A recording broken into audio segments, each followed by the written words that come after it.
Hola a todos, soy Yadira Pimentel y les doy la bienvenida a Bienestar al Día, el programa de salud del Hospital Metropolitano de Santiago. Es bien sabido que las enfermedades cardiovasculares representan la principal causa de muerte alrededor del mundo. Afecta a poblaciones sin importar la edad, el género, y es por esto que hoy en Bienestar al Día queremos abordar una de las enfermedades cardiovasculares más comunes, que es la arteriopatía coronaria. Para esto recibimos al doctor Carlos Díaz, cardiólogo del HOMS, para arrojar luz en este tema tan delicado. Bienvenido. Muchas gracias, Yadira, por la invitación. Arteriopatía coronaria, es hasta difícil de pronunciar. Quisiéramos saber qué es y qué sucede en nuestro sistema cardiovascular cuando se presenta. Bueno, permítame primero hablarle de las protagonistas de este tema, que son las arterias coronarias. Bien, las arterias coronarias son vasos sanguíneos que se encargan de suministrar un aporte constante de oxígeno al músculo cardíaco, al miocardio, como bien lo conocemos, y este aporte constante de oxígeno es lo que le da el adecuado funcionamiento al corazón. Bien, de manera constante el ser humano tiene 3 arterias coronarias. Bien, 2 del lado izquierdo y 1 del lado derecho. Y esto pues como bien apuntó, le da el suministro de oxígeno. Ahora bien, la arteriopatía coronaria no es más que el acúmulo constante de grasa en la pared de las arterias coronarias, y este acúmulo constante de grasa puede estrechar las arterias coronarias, lo cual va a disminuir el aporte de la sangre al músculo miocárdico. Entonces, ¿qué pasa con el sistema circulatorio? Esta enfermedad no se circunscribe a las arterias coronarias, va más allá de ahí, o sea, va a todo nuestro sistema circulatorio. O sea, que podemos tener estrechez por acúmulo de colesterol en las arterias carótidas, que son las arterias que llevan oxígeno al cerebro, en las propias arterias del cerebro, en las arterias de toda la ramificación de la aorta, que es el vaso mayor que tenemos en nuestro sistema circulatorio, y también en las arterias de las extremidades, tanto superiores como inferiores, y da la implicación. Ahora bien, el hecho de tener una arteriopatía coronaria implica que vamos a tener, como bien apuntaba al inicio, disminución de este aporte de oxígeno al miocardio y todas las enfermedades que implican, que posteriormente vamos a seguir conversando. Estamos hablando de algo serio y bastante complejo. Bastante. Importante. Cuando llegue esta enfermedad, ¿llega de repente o es algo que se va desarrollando a través del tiempo? Gracias a Dios nos da tiempo a que podamos nosotros pues determinarla con brevedad. ¿Por qué? Porque la arteriopatía coronaria se va a iniciar a formar desde la infancia, increíblemente. Desde los 10 años tenemos estudios histopatológicos de los años 1950, donde se descubrió de que los corazones de estos jóvenes tenían lo que es una estría grasa, que es el primer indicio de tener una arteriopatía coronaria. ¿Esto a qué se debe? A que nuestros niños tienen una rica dieta en colesterol, lamentablemente. Y a medida que va avanzando en edad, en los adolescentes también esta grasa puede seguir acumulándose y aumentar la estrechez de la placa. O sea, que no vamos a esperar a llegar a la adultez para cuidarnos. Claro. O sea, que desde la adolescencia, de la infancia, tenemos el indicio de que el paciente puede comenzar con la arteriopatía coronaria. O sea que posiblemente duramos décadas desarrollando una placa importante de colesterol en nuestras arterias coronarias. O sea que insto a que desde joven pues debemos cuidarnos con una dieta balanceada y que sea una dieta pues saludable. Que se desarrolla en el tiempo definitivamente. Claro, y hablar desde la infancia, uno se pone en alerta inmediatamente porque nadie quisiera tener ese diagnóstico y saber que lo pudo haber evitado hasta con la alimentación y el estilo de vida. ¿Quiénes están en mayor riesgo de padecer esta enfermedad? Definitivamente en medicina tenemos lo que son factores de riesgo cardiovasculares. Los factores de riesgo cardiovasculares son aquellos que nos predisponen a que se formen las placas de ateroma o el aterosclerosis. Tenemos los factores de riesgo que lo dividimos en modificables y no modificables. ¿Cuáles son aquellos no modificables? Pues tenemos la edad, no podemos modificar la edad, tenemos el sexo y también tenemos lo que es los antecedentes familiares. Es importante aclarar que la edad, porque como vimos, esta placa se va desarrollando en el tiempo, a mayor edad, mayor riesgo de padecer la condición, aunque los jóvenes no están exentos de la misma por los cambios en el estilo de vida que tenemos. Y también el sexo. Es importante saber de que los hombres tenemos mayor predisposición a tener enfermedad coronaria en edades tempranas. ¿Esto por qué? Porque la mujer cuando menstrua tiene una protección hormonal. Entonces esta protección hormonal me disminuye la incidencia de aparición de la placa de ateroma. Ahora bien, hay factores de riesgo modificables, que es lo que nosotros como médicos le ponemos mayor atención, que son la hipercolesterolemia, o sea, el grado importante de colesterol en sangre, que bien sabemos que el colesterol malo, que es el colesterol LDL, es el colesterol que se adhiere y se pega en las placas de ateroma. También tenemos la obesidad, la diabetes, la hipertensión, el sedentarismo, importantísimo, una vida sedentaria, una dieta rica en colesterol o en grasas saturadas, y también lo que es el estrés, que es un factor bastante importante en nuestra actualidad de presentación de ateropatías coronarias. ¿Y qué pasará con personas que ya tienen un trastorno de base, alguna otra enfermedad relacionada entonces con esto? Definitivamente llamar la atención de los pacientes diabéticos que tienen bastante predisposición a tener lo que son la ateropatía coronaria. ¿Y esto por qué? Lamentablemente la diabetes va a dañar una capa fina que tenemos en todo nuestro sistema circulatorio, que es el endotelio. El endotelio es lo que recubre toda la capa interna de los vasos, y esto es donde inicia justamente a formarse pues la placa de ateroma. Y es justamente que los diabéticos son pacientes que tienen muy alta predisposición. También es importante que si usted tiene un padre y una madre que tuvo esta condición, hay que cuidarse, porque usted tiene el doble de riesgo de padecer una ateropatía coronaria en comparación con otros pacientes que no tengan ese antecedente. Y sobre todo también un paciente con sobrepeso y obesidad, inmediatamente ya por este sobrepeso ya predispone de que el grado alto de colesterol en sangre pues va a predisponer a la formación de placa de ateroma, definitivamente. De acuerdo a su experiencia, doctor, y luego de tener este listado, ¿cuáles serían entonces las causas más comunes y frecuentes de que se presente esta enfermedad cardiovascular? Para resumirlo, sería una vida insaludable. O sea, el hecho de que le comenté los factores de riesgo que son modificables, si te das cuenta, todo ello se debe a que tenemos una vida no saludable. O sea, son pacientes que son sobrepeso. O sea que lo primero que insto a toda nuestra teleaudiencia es justamente pues tener una vida saludable, porque podemos nosotros evitar la formación de esto. Hay cosas que no podemos quitar, que son los factores genéticos, como bien anunciamos al principio, pero en la mayoría de los casos podemos nosotros evitar llevando una vida saludable. O sea, ¿qué es lo más predisponente? Llevar una vida que tenga sedentarismo, una vida que estemos comiendo poco saludable con alto grado de colesterol o grasas saturadas, que es lo más predisponente. Y que es muy común en nuestra cultura también. Bastante. Desde niños ya estamos comiendo todos los embutidos y frituras y demás, que nos va a predisponer, como ya dijimos desde el inicio, a la formación de esta placa de ateroma. Totalmente. Se resume mucho en el estilo de vida y la alimentación que debemos llevar y que no siempre llevamos, pero para eso estamos aquí, para educarnos y para entender que todo tiene como su balance, que no es que no lo hagamos, que no es que no comamos, pero unamos eso al ejercicio, a tomar agua y a todo lo que el doctor nos va a ir recomendando. Hablemos ahora de los síntomas de este padecimiento, doctor, esas banderas rojas. Exacto. Mira, lamentablemente los síntomas no se van a presentar hasta que no tengamos una estrechez importante de las arterias coronarias. O sea que esta enfermedad puede pasar asintomática durante décadas. Como bien dijimos, al inicio el paciente desde la adolescencia va a presentar lo que es la placa de ateroma. Ahora bien, ya una vez instaurada la estrechez importante de las arterias coronarias, pues vamos a tener los síntomas fundamentales. ¿Cuáles son estos? Van a ser variables, depende del paciente. O sea, no todo paciente va a tener estos síntomas tal cual lo voy a decir. Lo primero es el dolor torácico. Es importante definir el dolor.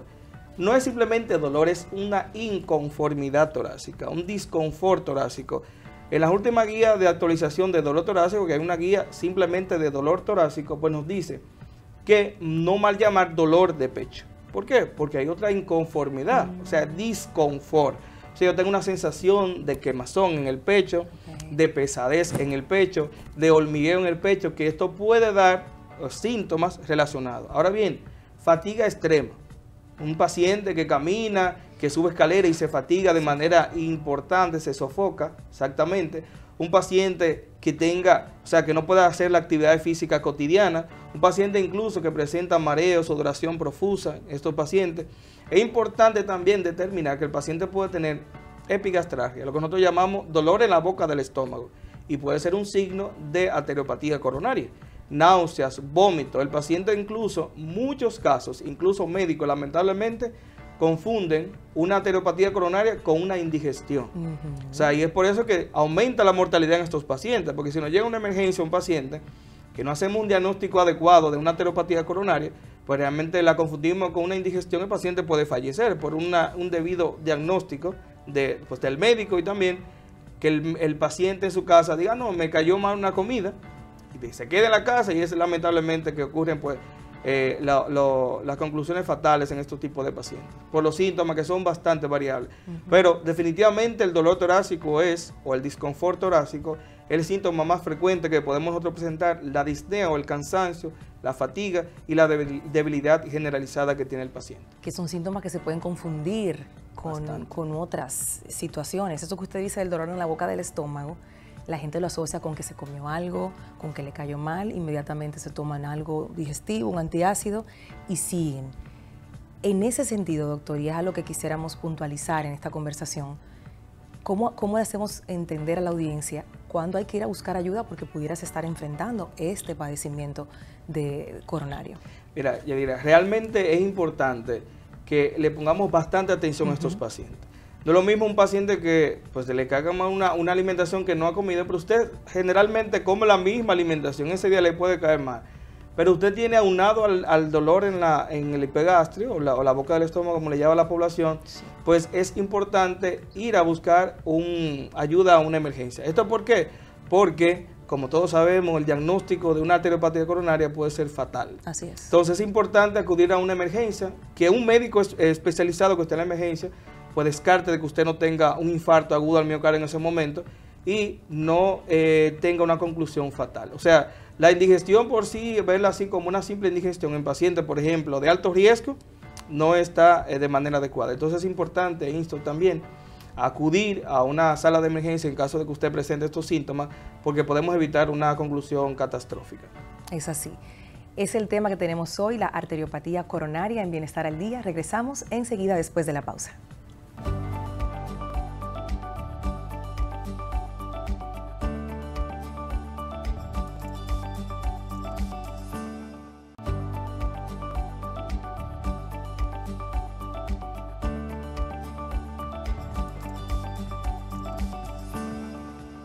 El doctor Carlos Díaz, cardiólogo del HOMS, continúa con nosotros en Bienestar al Día. ¿Qué pasaría, doctor, si no le prestamos atención a esos síntomas que mencionábamos antes de la pausa con este padecimiento de la arteriopatía coronaria? Definitivamente, Yadira, la vida puede terminar en minutos y horas. O sea, realmente si iniciamos con estos síntomas, bien dijimos al inicio, ya tenemos una enfermedad avanzada. O sea, cuando presentan los síntomas de disconfort torácico, dolor en la boca del estómago, cansancio, fatiga extrema, ya tenemos nosotros pues una enfermedad avanzada. Y esto puede condicionar que el paciente pues tenga un infarto agudo al miocardio. O sea que esto es realmente una condición importante. Ya sabemos que la cardiopatía isquémica, que es lo que predispone esta ateropatía coronaria, es la principal causa de muerte a nivel mundial. Sí. O sea que si no le ponemos la debida atención, lamentablemente, pues vamos a tener un infarto agudo al miocardio o en dado caso de que te pueda salvar del infarto, puede quedar con insuficiencia cardíaca y otros síntomas que son discapacitantes de por vida en el paciente. O sea que realmente son una condición bastante grave en los pacientes. Totalmente. Cuando se presenta. ¿Hay una edad promedio en la que se presenta esta condición, doctor, o no? Realmente, como hemos visto en los últimos años, nuestros jóvenes están siendo bastante afectados por lo que es la ateropatía coronaria. ¿Y esto por qué? Realmente tenemos predisposición, pero el mal estilo de vida que estamos llevando y además de esto el aumento del hábito del tabaco o del uso de vape, pues nos puede nosotros también alterar lo que es la progresión de la ateropatía coronaria. ¿Esto por qué? Le hablaba anteriormente del endotelio. El endotelio es un órgano que recubre pues, la capa interna de los vasos y se puede ver afectada por el hábito de fumar. O sea, el vape no simplemente le da daño al paciente a nivel pulmonar, hay un daño en el sistema circulatorio. Es justamente esto donde inicia pues, la formación de la placa de ateroma con esos pacientes que tienen este hábito de tabaco. Por eso realmente la edad ahora mismo, antes veíamos que los infartos se presentaban en pacientes añosos, 60, 65 años. Ya tenemos infarto en pacientes de 30, 33, 35 años. Lamentablemente por esto, hábito de tabaco, consumo exagerado de grasas, inactividad física, sedentarismo y todo lo que implica todas estas condiciones que justamente se dan en los pacientes que llevan una vida no saludable o poco ejercitada, pues. Hay personas que prefieren evitar ir al médico por miedo a un diagnóstico, porque entienden que lo pueden manejar en casa con cualquier medicamento y o remedio casero, porque somos de esa cultura de remedios caseros también. ¿Qué le diríamos a esos pacientes? ¿Cuál es el procedimiento cuando se llega a una emergencia con los síntomas que ya usted mencionó y empieza entonces esta serie de analíticas, posterior tratamiento? ¿Cómo se vive esto para poder dibujárselo a la audiencia?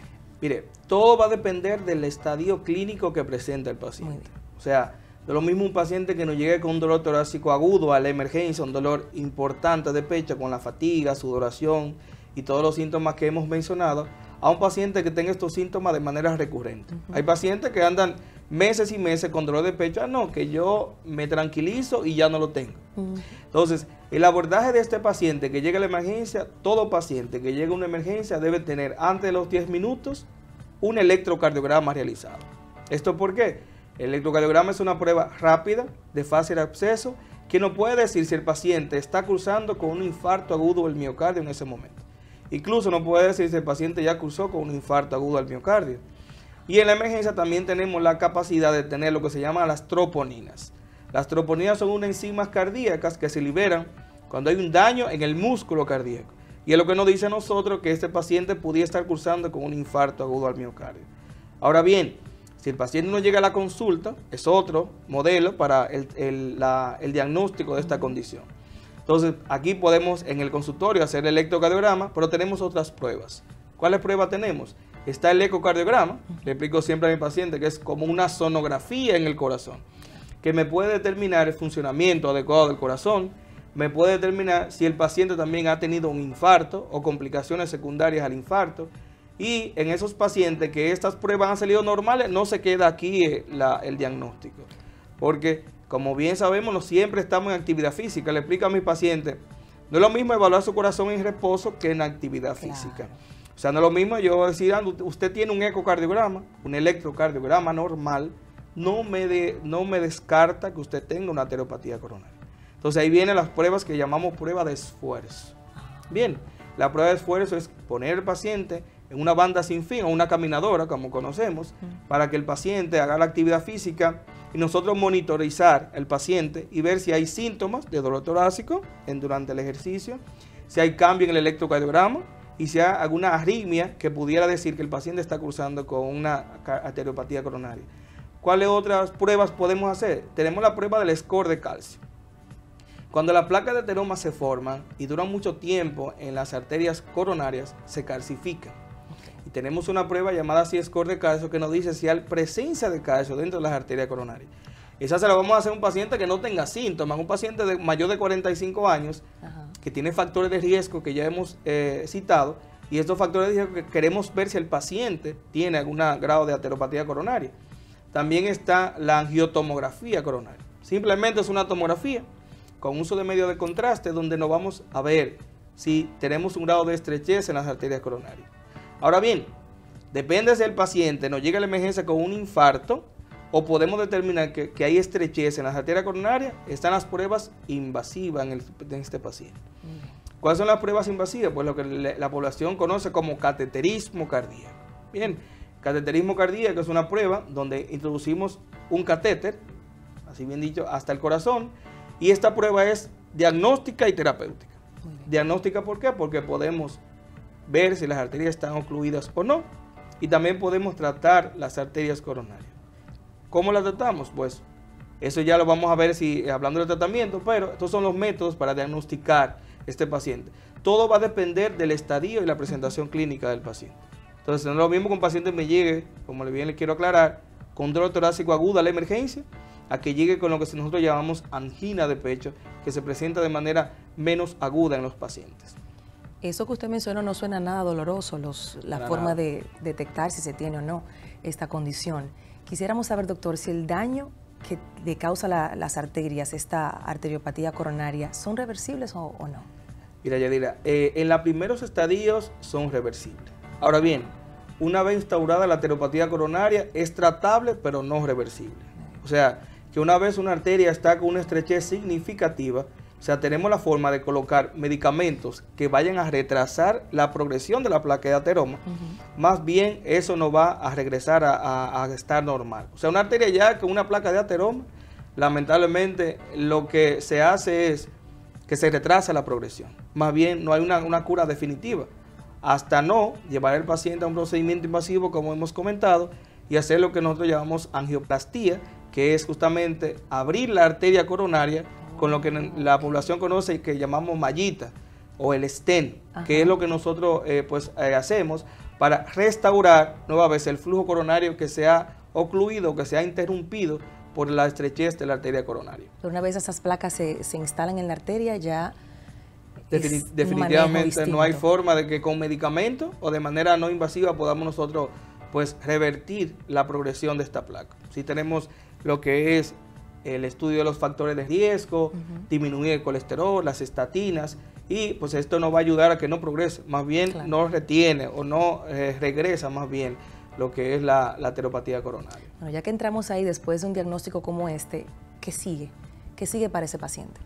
Mira, ya que si el paciente conoce que tiene la ateropatía coronaria, que sabe que tiene esta condición patológica, pues definitivamente lo que lleva al paciente, si es candidato a la angioplastía, como hemos hablado, pues definitivamente el paciente debería llevar un tratamiento adecuado. O sea, un paciente que tenga esta condición, un paciente que tiene riesgo de tener complicaciones cardiovasculares catastróficas. Entonces es importante tener en consideración que si ya usted tiene esta condición, pues es importante la regularidad con que visita su médico, y también tener un tratamiento adecuado, instaurado, con un seguimiento al pie de la letra, como decimos. Doctor, muchísimas gracias por explicarnos con tanta claridad sobre la arteriopatía coronaria. Hemos aprendido muchísimo. Gracias por venir. Después de la pausa vamos a hablar de prevención, doctor. Aquí es un tema súper importante, la prevención. Claro que sí. Así que no se muevan.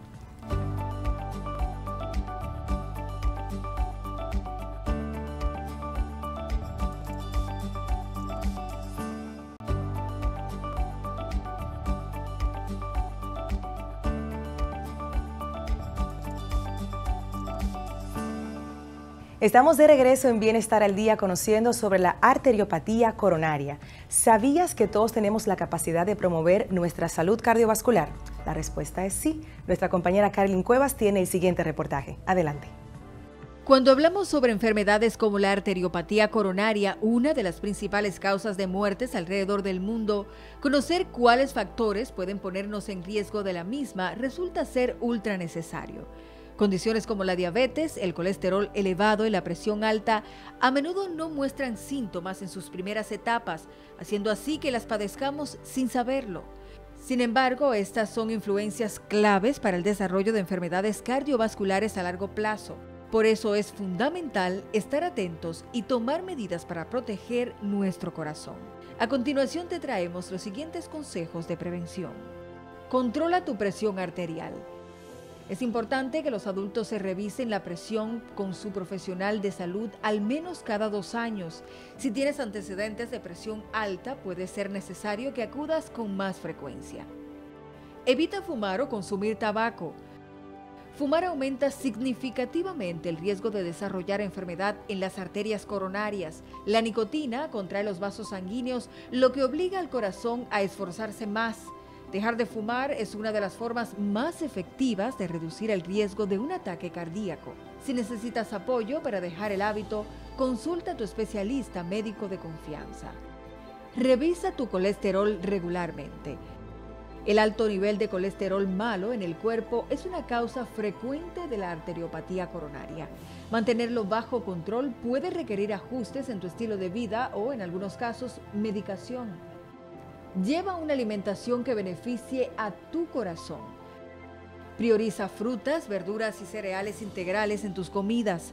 Modera el consumo de sal y grasas saturadas. Incluir pescado en tu dieta 1 o 2 veces por semana también puede contribuir a la salud de tu corazón. Cuida tu nivel de azúcar.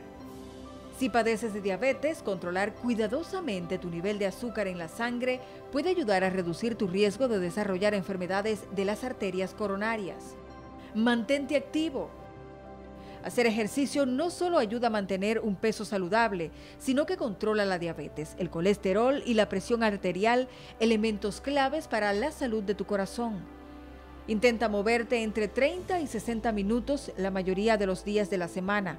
Si tienes dudas o miedos ante la idea de iniciar un plan de ejercicios, no dudes en consultar a un profesional para saber qué tipo y qué cantidad de ejercicio es ideal para ti. Duerme lo suficiente. No descansar bien puede elevar el riesgo de problemas cardíacos y otras enfermedades a largo plazo. Los adultos deben procurar dormir entre 7 y 9 horas cada noche. Cuida tu peso. El sobrepeso puede elevar tu riesgo de padecer enfermedades cardíacas. Si estás en sobrepeso, perder incluso una cantidad moderada de libras puede marcar la diferencia. En tu próxima visita médica, pídele a tu doctor que te ayude a calcular el margen de peso ideal para ti. Reduce o evita el consumo de alcohol. Si decides beber, hazlo con moderación. Si no tienes ningún padecimiento de salud, esto significa un máximo de 1 copa al día para las mujeres y 2 para los hombres. Controla el estrés. Busca maneras de reducir el estrés emocional. Hacer ejercicio, practicar la meditación o conectarte con otras personas en grupos de apoyo son algunas de las formas más efectivas de manejarlo. Recuerda también que los chequeos médicos regulares y mantener las vacunas necesarias al día es esencial. Factores de riesgos clave para las enfermedades cardíacas como el colesterol alto, la presión arterial elevada y la diabetes a menudo no presentan síntomas iniciales que te alerten a tiempo. Detectarlos y tratarlos antes de que se pronuncien puede ayudar a mantener tu corazón saludable. No olvides que la prevención es tu mejor amiga. Para Bienestar al Día, Karelyn Cuevas. Y es así como llegamos al final de Bienestar al Día por esta semana, agradeciendo su sintonía e invitándoles a que puedan ver todos los capítulos de Bienestar al Día en nuestro canal de YouTube. Soy Yadira Pimentel, nos encontramos en una próxima entrega. Hasta pronto.